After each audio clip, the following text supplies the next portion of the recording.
Salam jumpa, salam sehat untuk kita semua. Baik, pada kesempatan ini, pada pertemuan kita kali ini, kita akan membahas tentang pengenalan sistem komputer, perkembangan dan komponennya. Mata kuliah pengantar sistem teknologi informasi dan komunikasi. Baik, untuk kita ketahui bahwa komputer diambil dari bahasa Latin computare yang artinya menghitung, to compute atau to reckon. Nah, kata komputer sendiri itu awalnya itu dipergunakan untuk menggambarkan seseorang atau orang yang melakukan pekerjaannya melakukan perhitungan aritmatika dengan atau tanpa alat bantu. Tetapi kemudian arti kata ini dipindahkan kepada mesin itu sendiri. Itu adalah definisi daripada komputer yang kita tahu itu ada dari bahasa Latin. Jadi komputer merupakan alat yang digunakan atau dipakai untuk mengolah informasi melalui prosedur yang telah dirumuskan, yang pada mulanya pengolahan informasi hampir eksklusif yang berhubungan dengan masalah aritmatika. Tetapi kemudian perkembangannya, komputer modern dipakai untuk banyak hal, banyak tugas yang tidak hanya berhubungan dengan matematika. Jadi komputer dia menerima data atau input, kemudian dia mengolah dan menghasilkan informasi berupa output. Jadi komputer itu merupakan alat elektronik. Dia dapat mengolah data, memberikan informasi menggunakan beberapa aplikasi atau program yang tersimpan di memori komputer. Kemudian bekerja secara otomatis. Nah, kemudian ada istilah dalam Basic Computer Science, ilmu komputer, EDPS atau Electronic Data Processing System. EDPS adalah segala sesuatu mengenai dunia komputer. Jadi EDPS ini bisa diartikan sebagai sistem pengelolaan data secara elektronik. Nah, EDPS ini ada terbagi tiga. Jadi tiga komponen. Yang pertama itu adalah hardware atau yang disebut sebagai perangkat keras. Kemudian ada software atau perangkat lunak, dan brainware atau user atau pengguna. Hardware sendiri adalah segala sesuatu yang berhubungan dengan komponen-komponen pada komputer itu sendiri, atau lebih tepatnya itu kita bisa katakan bahwa hardware adalah perangkat keras komputer itu sendiri. Kemudian software adalah perangkat lunak, yaitu segala sesuatu yang berhubungan dengan aplikasi-aplikasi atau program komputer. Nah, beberapa aplikasi atau software yang ada di komputer antara lain misalnya operating system, kemudian paket komputer misalnya Microsoft Word, Microsoft Excel, kemudian ada program-program utility yang lain, kemudian misalnya ada jenis-jenis game, ada aplikasi-aplikasi pengolah angka, misalnya selain Excel misalnya ada SPSS, ada MATLAB, ada Minitab. Kemudian ada aplikasi-aplikasi untuk desain-desain, misalnya desain grafis dan lain sebagainya. Sebagai contoh misalnya Photoshop atau CorelDRAW. Kemudian untuk operating system ini adalah satu program yang menghubungkan kita pengguna atau manusia agar dapat berkomunikasi dengan komputer. Jadi tanpa adanya sistem operasi ini, komputer tidak bisa apa-apa. Misalnya sama dengan kalau dulu kita mengenal ada tape dan kaset. atau misalnya radio tanpa adanya siaran. Jadi apakah kita memakai komputer itu untuk aplikasi Office, Microsoft Office Word, atau misalnya Excel, atau misalnya PowerPoint, atau misalnya pemrograman dengan aplikasi dan lain sebagainya. Kita selalu mengawali dengan memanggil sistem. Nah, setelah pemanggilan sistem, komputer akan menyerahkan atau melakukan pengawasan kepada operating system yang kita gunakan. Kemudian kita melihat brainware. Brainware adalah user atau pemakai atau pengguna komputer itu sendiri. Nah, brainware itu bisa dibagi menjadi 3. Yang pertama itu operator komputer. Operator komputer ini orang yang bertugas untuk misalnya merawat, kemudian menghidupkan, menginput data-data ke dalam komputer. Nah, orang yang bertugas sebagai operator komputer minimal itu dia harus menguasai aplikasi-aplikasi standar, misalnya Microsoft Office, Office Word, PowerPoint, Excel, kemudian ada Access, mungkin juga Publisher dan lain sebagainya. Beberapa aplikasi-aplikasi itu minimal harus dikuasai. Kemudian ada bagian lain daripada brainware adalah programmer. Jadi programmer ini dia bertugas untuk membuat aplikasi, jadi membuat program komputer. Jadi untuk membuat aplikasi atau program komputer, programmer ini dia mesti menguasai satu bahasa pemrograman. Jadi ada banyak atau beberapa bahasa pemrograman, misalnya ada Clipper, Foxperl, Pascal, bahasa C atau lainnya. Nah, programmer ini dia harus menguasai satu atau beberapa daripada bahasa pemrograman ini. Kemudian ada bagian dari brainware juga, itu adalah analis sistem. Jadi analis sistem ini orang yang bertugas atau orang yang menganalisi suatu perusahaan, apakah perusahaan tersebut sudah selayaknya dikomputerisasi atau belum. Jadi orang yang menjadi analis komputer minimal itu dia harus menguasai 2 bahasa pemrograman. Kemudian kita lanjut, untuk hardware ini kita bisa lihat bahwa ini adalah perangkat keras. Ada beberapa komponen juga yang terbagi di hardware. Jadi ada komponen alat masukan atau biasa disebut input device. Ini biasanya bertugas untuk memasukkan data-data atau informasi dan perintah ke dalam komputer. Kemudian yang kedua ada komponen alat pemroses, processing device. Nah, alat pemroses ini, processing ini, dia biasanya bertugas untuk mengolah informasi atau mengolah data yang hasil inputan. Diminta akan dibuat seperti apa, dia akan memproses itu. Kemudian ada juga komponen yang ketiga adalah komponen alat keluaran atau output device. Nah, output device ini dia bertugas untuk menyampaikan informasi atau memberikan informasi kepada kita atau kepada orang lain dari input yang telah dimasukkan kemudian diolah. Kemudian ada alat atau komponen penyimpan, simpanan luar atau storage, ya. Ya, biasanya ini perangkat yang menyimpan data, kemudian informasi itu untuk digunakan pada waktu yang akan datang.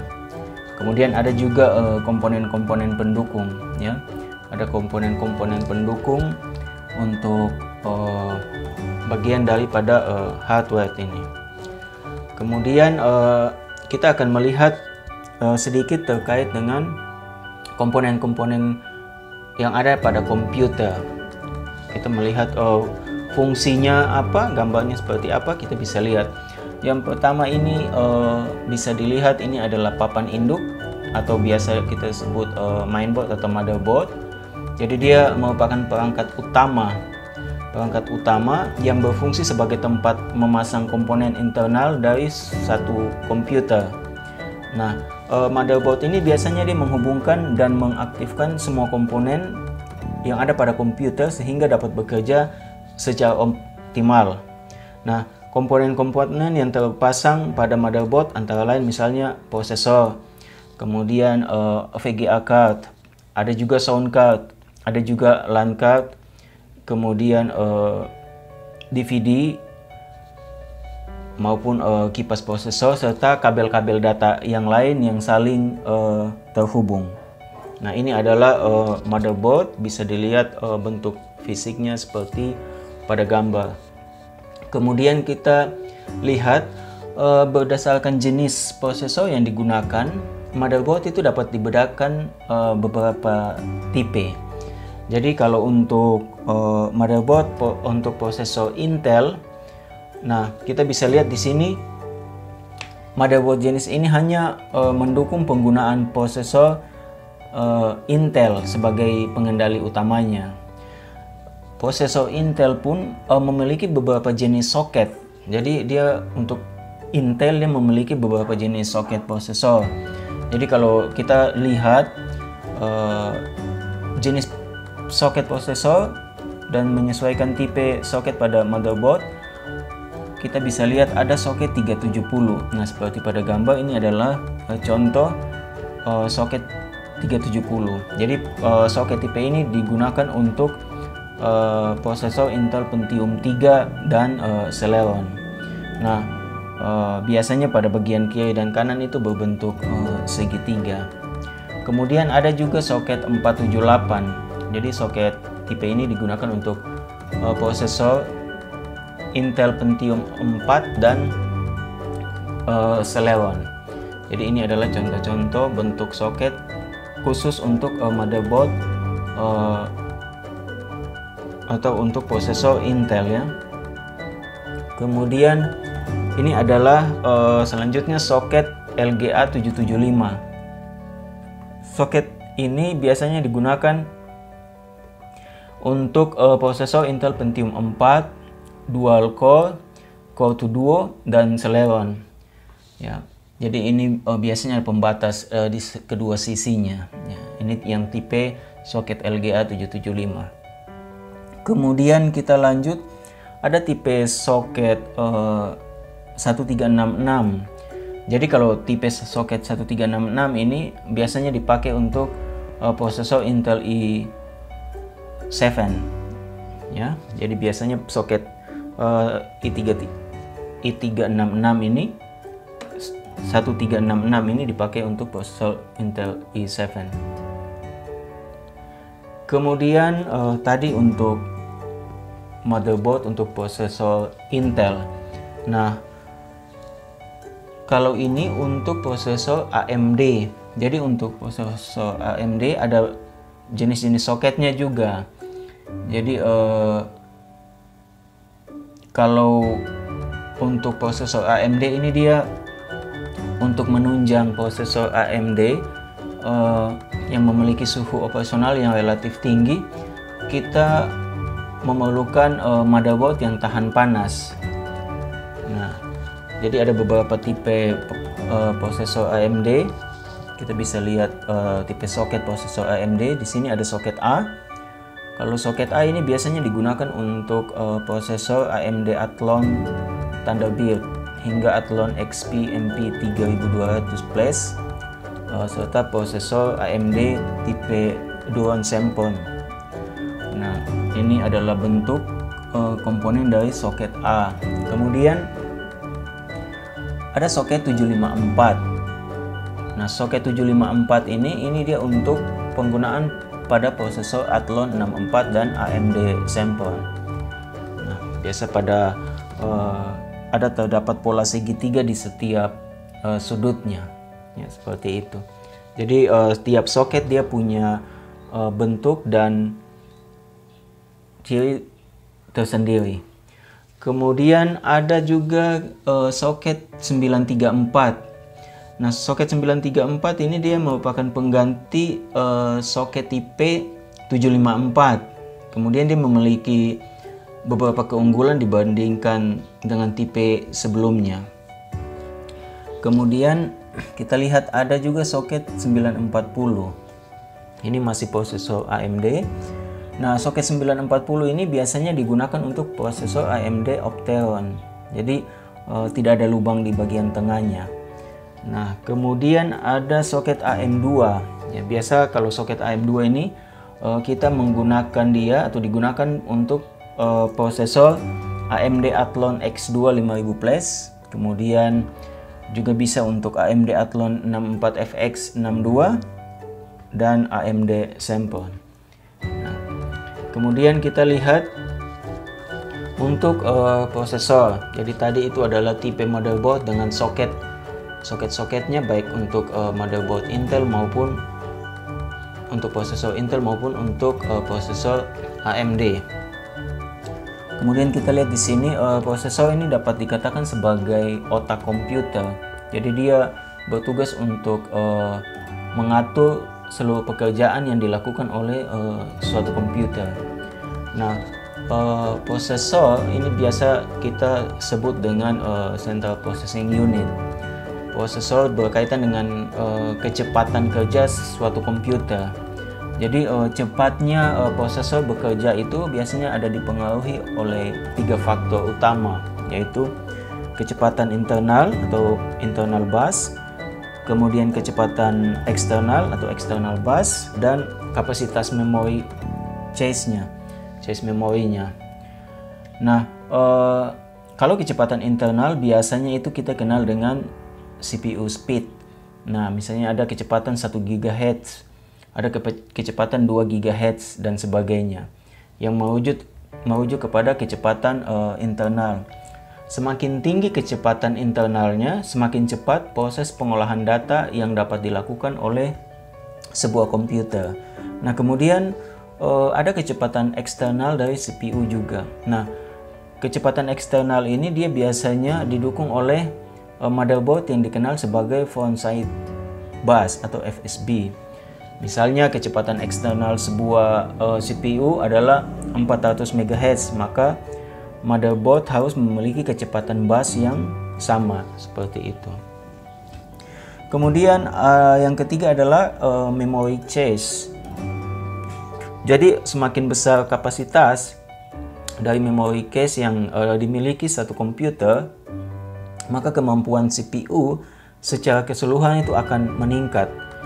Jadi kita mesti tahu fungsi utama dari memory cache adalah untuk menyimpan olahan data yang telah diproses prosesor atau diproses CPU. Kemudian memory cache juga berfungsi sebagai penimbal atau buffer antara CPU dengan memori utama. Nanti kita bisa lihat dari bagaimana kita mengetahui misalnya kecepatan internal dari suatu komputer yang ada. Kemudian kita lihat ini adalah contoh dari beberapa spesifikasi prosesor dengan beberapa informasi penting tentang kecepatan prosesornya. Misalnya di sini ada prosesor Intel. Nah, Pentium 4 Hyper-Threading. Nah, dia ini menggunakan soket 478. Kemudian memory cache-nya L2 sebanyak 2 MB. Kecepatan prosesornya itu antara 2,8 hingga 3,8 GHz. Kemudian FSB-nya itu 800 MHz. Nah, ini dia disupport dengan teknologi prosesor 64 bit. Jadi kita bisa lihat di sini untuk Pentium 4 maupun Pentium D atau misalnya dual core, dia biasa penggunaan soket juga yang berbeda sesuai yang tadi sudah dijelaskan sebelumnya. Kemudian bisa kita lihat memory cache dan kecepatan prosesornya. Jadi kecepatan prosesor bisa lihat berbeda. Nah, perbedaan dari kecepatan prosesor atau internal tadi itu akan berpengaruh terhadap kinerja dari suatu komputer. Nah, misalnya ini juga ada prosesor Core 2 Duo. Jadi dia menggunakan soket LGA 775. Kecepatan prosesornya ini antara 1,2 sampai 3,3 GHz. Jadi dia didukung oleh teknologi prosesor 64 bit. Kemudian FSB-nya ini 800 sampai atau 800 atau bisa 1066 MHz. Nah, kalau untuk prosesor Intel misalnya Core i7, dia menggunakan soket LGA 1366. Kemudian cache memorinya itu sebesar 8 MB. Prosesor kecepatannya itu 2,6 sampai 2,9 GHz dengan 800 atau 1066 MHz untuk FSB-nya.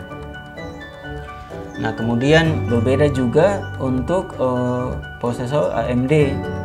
Jadi kita bisa lihat kalau untuk prosesor AMD dengan soket-soket yang berbeda-beda, kita bisa lihat juga kecepatan dari prosesor masing-masing. Kemudian FSB-nya juga kita bisa lihat. Jadi kita misalnya mau membeli komputer, kita bisa melihat spesifikasi dari komputer tersebut. Memorinya berapa, cache memorinya berapa, kemudian kecepatan prosesornya berapa. Nah, supaya mendukung pekerjaan yang kita lakukan. Misalnya pekerjaan yang membutuhkan memori atau kapasitas yang besar, ya kita mesti memilih atau mengambil spesifikasi komputer yang tinggi juga. Nah, di sini saya menjelaskan lanjut terkait dengan memori. Jadi untuk kita ketahui bahwa memori itu adalah media penyimpanan data yang ada pada sebuah komputer. Jadi kapasitas daripada memori komputer dia mempengaruhi kinerja atau kecepatan kerja komputer tersebut. Jadi ada memori utama terdiri dari komponen-komponen, antara lain misalnya itu ada yang pertama adalah ROM atau read only memory. Ini adalah memori yang data atau programnya hanya dapat dibaca. Pada komputer biasanya ini disebut dengan basic input output system atau BIOS. Nah, BIOS ini terdapat pada motherboard dan berfungsi untuk mengontrol komponen hardware yang ada pada komputer. Jadi kita bisa setting BIOS. BIOS ini bisa setting pada saat misalnya awal-awal kita menyalakan komputer atau pada saat penginstalan Windows, kita bisa setting BIOS-nya. Kemudian yang kedua ada random access memory. Nah, ini adalah memori yang hanya dapat digunakan pada saat komputer dalam keadaan hidup. Jadi random access memory ini juga ada terbagi. Ada beberapa model. Yang pertama misalnya ada DIMM atau DIMM, Dual Inline Memory Module. Kemudian ada DDR, SDRAM, Double Data Rate SDRAM. Kemudian DDR2, DDR3, dan ada perkembangan belakangan misalnya ada DDR4. Nah, semakin berkembang lagi untuk komponen-komponen dari komputer. Kemudian komponen-komponen selanjutnya, komponen daripada komputer, salah satunya kita lihat adalah VGA card. VGA card atau Video Graphic Adapter.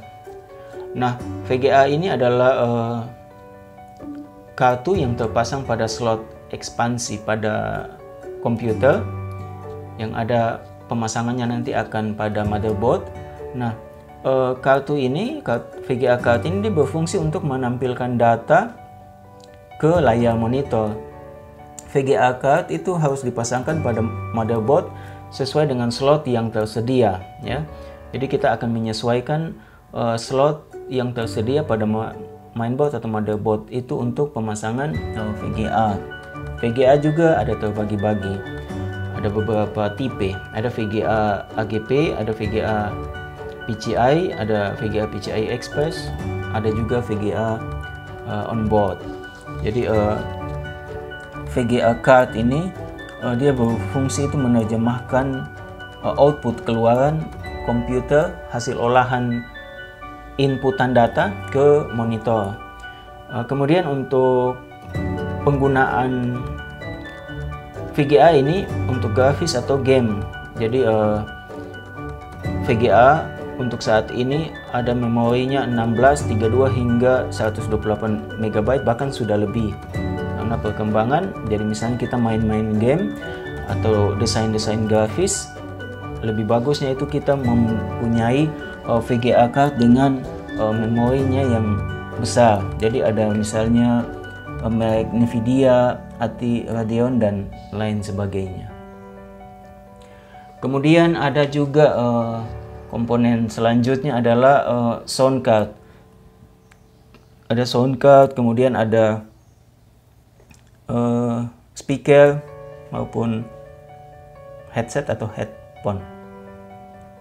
Sound card atau audio card itu adalah komponen atau perangkat yang dia fungsinya untuk merekam atau dan mengeluarkan suara. Ya, jadi ada sound card itu ada beberapa tipe juga. Nah, ada sound card onboard dan sound card PCI. Nah, perangkat ini biasanya dilengkapi dengan speaker. Ya, biasanya dilengkapi dengan speaker untuk menghubungkan speaker dengan sound card yang telah terpasang dengan sebuah kabel yang disambungkan langsung ke sound card. Jadi sound card ini juga sama dengan VGA, dia terpasang pada motherboard atau mainboard yang ada pada komputer. Kemudian kita lihat komponen pada komputer selanjutnya adalah hard disk. Jadi hard disk ini adalah termasuk media penyimpanan data, ya. Dia merupakan media penyimpanan data dengan kapasitas yang sangat besar, ya, kapasitas yang sangat besar. Jadi selain data-data yang kita kerjakan, hard disk juga digunakan untuk menyimpan data atau menyimpan sistem operasi. Jadi sistem operasi yang kita gunakan dia juga tersimpan di dalam hard disk. Kemudian kecepatan hard disk itu juga ditentukan oleh kecepatan perputaran piringan penyimpanan data pada masing-masing hard disk, atau yang biasa kita sebut dengan rotation per minute. Nah, ada beberapa tipe hard disk juga. Jadi ada tipe hard disk itu ada hard disk ADA atau ATA. Dia menggunakan jenis ATA, ATI attachment, atau yang kita kenal dengan Integrated Drive Electronic (IDE). Kemudian selain hard disk ATA ada hard disk SATA. Jadi Serial Advanced Technology Attachment, ya, SATA. Jadi bus primer pada komputer yang didesain untuk mentransfer data dari motherboard ke media penyimpanan data. Kemudian yang ketiga ada hard disk SCSI atau Small Computer System Interface. Nah, ini perangkat standar ANSI untuk menghubungkan device ke sistem komputer. Nah, umumnya SCSI ini merupakan teknologi paralel, tapi banyak varian SCSI serial yang sudah kita kenal seperti FireWire dan misalnya Fiber Channel. Kemudian ada juga komponen-komponen dari komputer, yaitu misalnya optical drive. Optical drive itu perangkat keras penyimpanan data dengan media penyimpanan berupa keping CD atau DVD, ya, atau biasa kita sebut ini DVD-ROM atau CD-ROM. Kemudian dan dia menggunakan teknologi optik, ya. Teknologi optik yang digunakan pada media ini adalah laser. Jadi yang dipakai atau digunakan untuk menulis maupun mengambil data. Jadi DVD ini adalah sejenis cakram optik yang dapat digunakan untuk menyimpan data. Kemudian termasuk misalnya data yang kita kerjakan atau data film, kualitas video dan lain sebagainya. Kemudian itu juga berkembang dari misalnya DVD-R, kemudian DVD-RW dan lain sebagainya. Nah, ini adalah bentuk fisik daripada komponen optical drive. Kemudian komponen selanjutnya itu adalah power supply. Jadi power supply ini dia fungsi utama itu adalah sebagai pensuplai tegangan. Jadi pensuplai tegangan listrik untuk komputer atau melalui motherboard dan beberapa komponen lain yang ada dalam casing. Kemudian ada dua tipe atau dua jenis power supply yang biasa digunakan, yaitu model AT dan model ATX. Daya pada power supply itu biasanya mempengaruhi kinerja dari komputer. Jadi jika daya yang dibutuhkan oleh komputer lebih besar daripada daya power supply, maka power supply itu dapat mengalami kerusakan. Ya, jadi power supply harus lebih besar dayanya daripada komputer.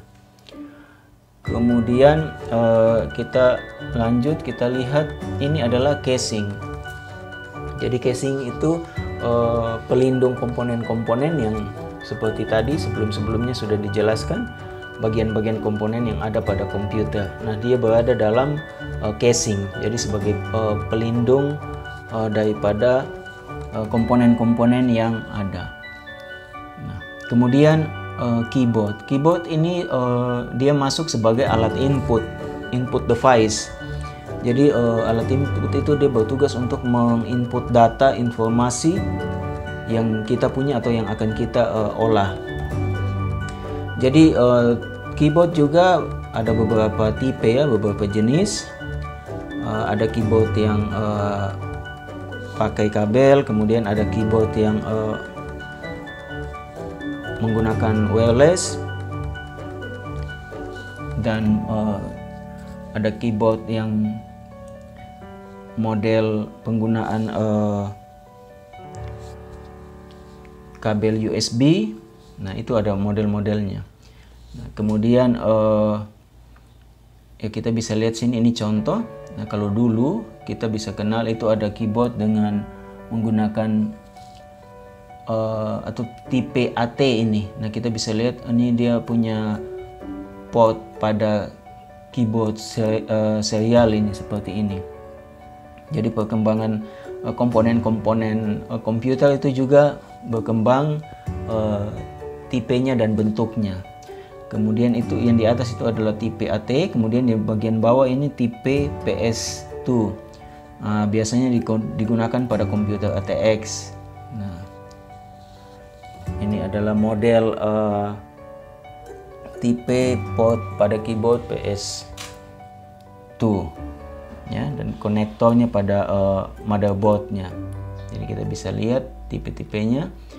Nah, ini model keyboard wireless yang saat ini banyak digunakan. Begitu juga dengan model keyboard USB ya. Jadi jenis konektornya itu USB. Jadi sebelumnya itu kita menggunakan tipe AT, kemudian tipe keyboard tipe PS2, kemudian berkembang penggunaan USB port, dan sekarang ini penggunaan wireless. Nah, kedepannya bahkan sudah berkembang juga adalah penggunaan keyboard virtual ya. Ini adalah contoh dari komponen komputer, yaitu keyboard virtual. Jadi kita bisa lihat model-modelnya seperti apa. Kemudian ada pointing device. Istilah pointing device ini yang termasuk dalam pointing device itu misalnya mouse, kemudian touchscreen, kemudian like pen, kemudian digitizer graphic tablet. Jadi touchscreen itu layar monitor yang akan mengaktifkan program bila layarnya disentuh dengan tangan. Nah, belakangan ini kan sudah banyak perkembangan komputer yang menggunakan touchscreen, laptop atau komputer sudah banyak yang menggunakan touchscreen. Jadi dia menggantikan operasional mouse. Kemudian ada juga like pen. Nah, jadi dia menyentuh layar monitor dengan pena. Jadi posisi sentuhan di layar akan lebih tepat dan teliti. Kemudian ada digitizer graphic tablet. Jadi dia digunakan untuk membuat grafik atau gambar dengan menghubungkan dua buah titik grafik tabel dengan alat yang menyerupai pen atau menyerupai pena. Nah, ini adalah contoh dari salah satu alat input atau mouse ya. Nah, mouse juga bisa ada perkembangannya.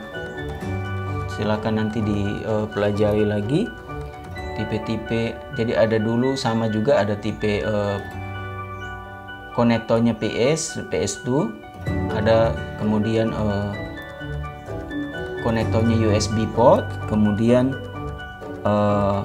berkembang wireless. Nah, kemudian ini output device termasuk dalam alat output. Ini adalah motherboard, adalah monitor, maaf. Jadi dia berfungsi untuk menampilkan informasi data yang sudah di-input dan diolah. Nah, tipe-tipe monitor pun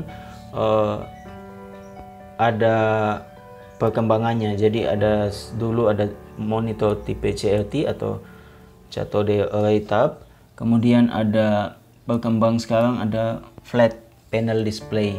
Jadi kita punya peralatan atau komputer, komponen-komponen komputer juga berkembang.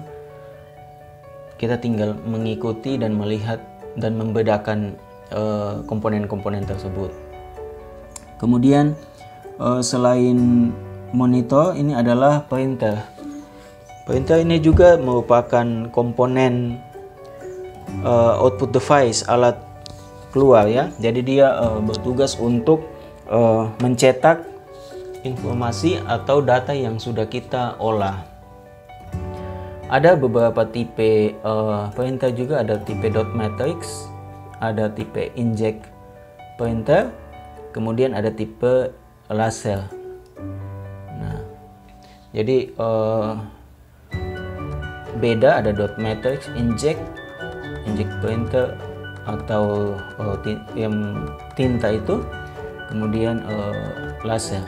Kemudian ada satu alat output juga, itu plotter. Jadi plotter ada alat cetak yang mempunyai kemampuan untuk mencetak grafik atau gambar dengan baik.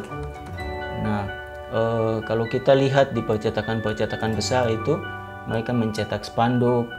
Nah, contohnya itu mereka menggunakan plotter. Kemudian joystick. Nah, joystick ini juga termasuk dalam alat input ya. Joystick ini juga termasuk dalam alat input. Jadi kalau misalnya kita yang biasa main game, nah atau PS itu, nah kita memegang stick itu, nah itu fungsinya joystick itu. Jadi kita mengendalikan misalnya permainan, game dan sebagainya, kita menggunakan stick atau joystick. Kemudian ada modem. Modem ini juga untuk membantu kita untuk melakukan koneksi internet. Nah, dulu kita masih menggunakan modem, ya, masih menggunakan modem untuk melakukan koneksi dengan internet. Tetapi sekarang bisa dilihat perkembangan teknologi, kita bisa menggunakan WiFi, kemudian kita bisa menggunakan lewat paket data dan lain sebagainya. Itu perkembangan yang nanti dilihat dan dipelajari. Nah, kemudian data-data yang diolah, biasanya kita data-data tersebut tersimpan di dalam external memory yang bersifat tetap.